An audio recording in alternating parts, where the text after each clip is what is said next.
अस्सलाम वालेकुम दोस्तों, क्या हाल है। उम्मीद है सब दोस्त ठीक होंगे।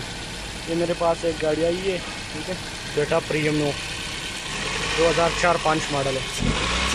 तो बड़ी गाड़ी में जो है ना थोड़ा सा मिसिंग है, ठीक है। तो आप लोग को दिख रहा है इसका इंजन वाइब्रेशन, थोड़ा सा वाइब्रेशन कर रहे हैं। ये देखिए थोड़ा सा वाइब्रेशन कर रहा है। तो दोस्तों ये देखिए, ये जो फर्स्ट वाला जो सिलेंडर है ना, इसमें देखिए मैं पानी डालता हूँ तो गाड़ी बिल्कुल ठीक हो जाती है। दिख रही है आपको।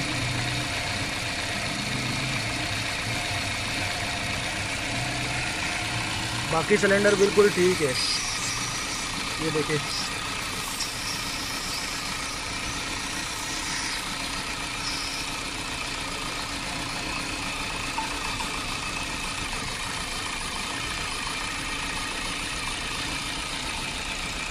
ये देखिए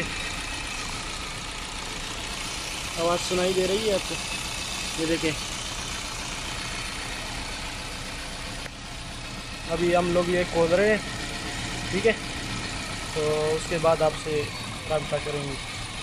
तो देखिए अभी मैं ये खोद रहा हूँ अभी, ठीक है। तो उसके बाद जाके ना आपको बताऊंगा कि क्या मसला है गाड़ी का।